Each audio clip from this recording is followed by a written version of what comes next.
and welcome to the Wealthy LaLa Show with myself, Laurie Larson. I hope you guys are having a wonderful day today.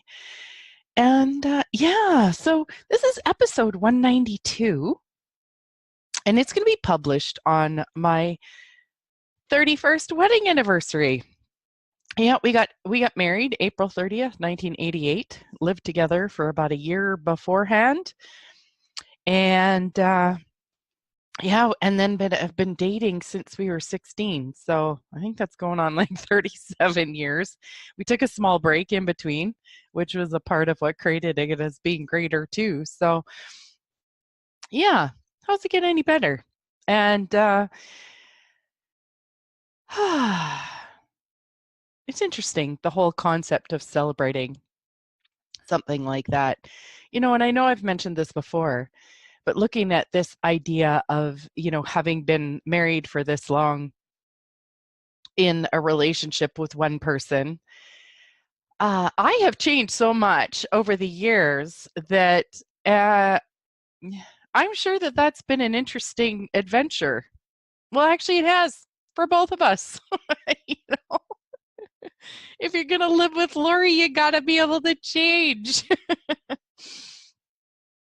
Because I love that now. I resisted it for a really, really, really long time. Holy crap. Well, actually, yeah, I resisted it and I made it wrong, is really what it is. I actually made it really wrong. Like you hear those comments, well, why can't you just be happy? Why aren't you just satisfied with the way things are?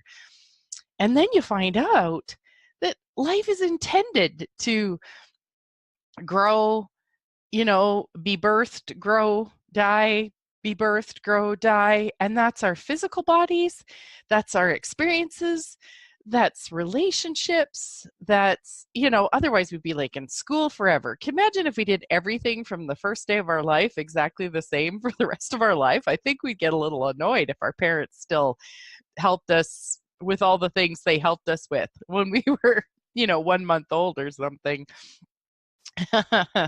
Too funny. So this morning, I was on Facebook, and Kerwin Ray, Kerwinrae, he is a motivational speaker slash coach slash inspirational guy. I'm not sure really what you would want to term him, and a businessman who has crazily created his life from an incredible past. I have not heard his whole story, but I do know that he had some huge physical issues. He had addiction issues. He had emotional issues and stuff like that. And he decided to create something greater with all of that. And so it's really interesting. He can be a bit of a hard edge. Sometimes for someone like me, I receive things with little soft whispers. That works for me. Some people like to receive things with more of an edge. And he also has, just some really good stuff. So I was listening to one of his videos this morning, and he was talking about the idea of pain. And one of his staff had said to him, I wouldn't wish that on anybody. And he goes, wait a minute. He says, I have grown the most in my life from the things that were hard and painful and difficult. Now, I'm not exactly quoting him, okay? So if you want to go find his video on Facebook, you can find the one. It was just really interesting for him to say that. I've really struggled with this concept. Like I used to hate and resist pain, hate and resist intensity, hate and resist discomfort, hate and resist anything that was uncomfortable. Little did I know at the time, and this was conditioning. Lots of people around me chose that, and so I did the same thing. And I found that I resisted it, and it actually makes things worse. Like when we don't have the staying power to stick with something when something is hard, difficult, challenging, we don't ever get to the other side of it.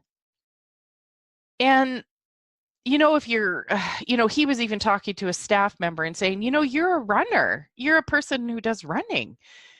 I mean, you can't ever break through to a new place if you don't push yourself. And is it really true that you don't wish pain upon anyone? And I'm noticing for myself, pain is a word that I actually as I'm talking about this now, I'm realizing that I actually have a charge on that, where I actually do still have a point of view that pain is a wrongness. Because this is really interesting. And one of the ways that I have found that it has not served me to have that judgment and to have that point of view is that when I'm in relationship with other people and I need to ask for something for myself, that I'm already aware that my ask is going to create discomfort. So whether you want to call it discomfort, intensity, pain in someone else's world, because it totally depends on the conversation. Might be asking for a movie that the other person maybe doesn't want to see. It might be asking for someone to move out of your house. It might be asking for someone to show up differently because the way it is not working for you. So all of those things, I'm aware already in the other person's world that they are not going to like it. They are not going to like the intensity, pain, discomfort that my ask is going to create in their world. And I stop, or did stop before. I am growing this muscle. This is a muscle I'm actually working on right now. I would have stopped before. I would have stopped. I've had a judgment that the pain, discomfort, intensity was wrong. Having lived with so much pain, intensity, discomfort in my body and in my life, I did not want anyone else to experience that either. So it was almost like I would do anything, like anything. And that would be even create more pain and intensity and discomfort in my world to not create it in someone else's. And isn't that interesting? Because as I'm saying that, sorry, I had a piece of toast before I came on, and there seems to be just something stuck in my throat. Is that, when I said that, you can actually see where I value others more than I value myself. Like where I'm not actually included in the equation. And keep in mind too, this does not have to be an us or them. They're uncomfortable or I'm uncomfortable. What can actually create a greater situation with whatever you need to ask for? How much ease can you have with it? Can you ask for your guides, elementals, angels, God, source, universe, whoever, pull in their energies, pull in the fairies from the trees, pull in the energy from the earth, anything that desires to contribute to you when you want to ask for something. And when you want to show up in a different way and allow yourself to then ask for it and sit with the intensity, discomfort, pain. Because what Kerwin Ray said was, he goes, if you have the belief that you would never want someone else, you would never want to wish that on someone else. And not that you're going to go around wishing it on someone, but even saying the opposite, I don't want to ever wish that on someone else. What if pain, intensity, discomfort is going to be the way that changes something in their world that they have actually been asking for? And your choice to not be a part of that discomfort, intensity, pain actually enables them to stay stuck. Like, holy, I'd like to swear right now, because that is like, holy mother, that, and more. Yeah. Chicken feed, as my grandma used to say. So, wow. Like, so imagine where, like, the areas in your life where you're stopping yourself from asking for what you want because you are aware that what you're asking for is actually going to create discomfort in other people's worlds. And so you stop. Hey, I am the queen of that. I have given up my crown now, though. No longer. Like, just it is really seeing, like, underneath that all is really perceiving, knowing, being, receiving, acknowledging the gift and contribution and value that you, me, be to this planet. That we actually matter, that our asks matter, that it's not for us to give everything to everybody else. And it kind of reminds me of that whole thing of, like, when your cup is full, the generosity of spirit, like, I mean, I'm sure you know this for yourself, that when your cup is full, how generous are you with your kindness, with your, with maybe sweetness of gifts, with volunteering, whatever that looks like for you. And when you're drained, when you don't see your value, when you're working your fingers to the bone and you're not allowing yourself to recharge your battery, how much do you have to give? And then how much do you then feel guilty you're not giving anything? And then that even makes you feel like crap even more. And you guys realize, when you feel guilty, when you feel like crap, do you know that's heavy? So that actually means it's not true for you? That actually means that there's a different perspective out there that's actually going to create greater? Like, wow, I wonder if now's the time to take care of me. In my journey, it's almost 3 years ago since I quit work, like working in the hospitals. And it was a real struggle for me at first. And I can see now, and it took me a while to get there, that the universe is like, honey, we know what you want. We know what you desire. And you think it's money, and you think that working is the answer, and that that's the part you should be beating yourself up that you're not doing.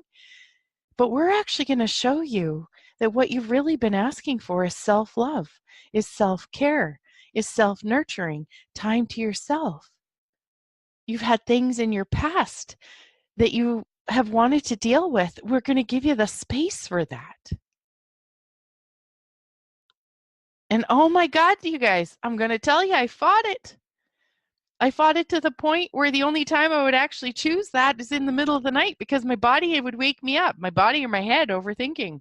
It'd wake me up in the middle of the night and I couldn't go back to sleep. So I was like, okay, I guess I'll do some EFT, or now I'm doing the havening, or do some journaling, or I'd ask some questions. I'd do some clearings, like, because I wasn't still choosing it. I was avoiding it during the day. I was avoiding the discomfort of being with myself. I was avoiding the intensity of being with myself. I was avoiding what I felt was painful about me being with myself. And the value that has been created and continues to be created in my world as I actually choose me and choose the value of me. Oh my God, I am so much happier. I'm kinder. I'm sweeter to me and to others. And I just really, as the show is coming to an end here today, I just really want to go back to that one place where for me it was a huge aha, was seeing that when we don't ask for what we want, because whatever we're choosing, or just even having the judgment that someone else having pain, intensity, discomfort in their world, it actually sticks them. It holds them in that place as a victim. And it enables them to stay stuck. We don't know. I mean, sometimes we do, because we have amazing awareness. but we don't actually really know what someone else is asking for. And they may be asking for greater in the area of their life, their relationship, their job, anything like that. And they've got to go through that pain, intensity, discomfort to get to the other side, to find out what it is that they desire for themselves, or to find the gift that they be. I will tell you honestly, I'm just asking myself truth. Can I say this 100%? Yes, I can say it 100%. I don't regret anything about me having gotten sick, having had a dis-ease in my body, having had discomfort in relationships. The relationship part, I'm still working on that one, but when it comes to me and my body, I don't have any wishing it was different. And so how much, even just thinking ourselves, that when we see ourselves as victim to pain, intensity, and discouragement, disappointment, keeps us stuck there. Holy boy, people. Anyways, I wish you an amazing day. And I want to just thank I've been getting some feedback about my show from people, and I want to tell you, I am so incredibly grateful. I can't put to words how much that meant to me, like the messages that I've been receiving. And so thank you so much. You guys have an amazing rest of your day. Contact me, thewealthylala@gmail.com. Big hugs. Have a wonderful day.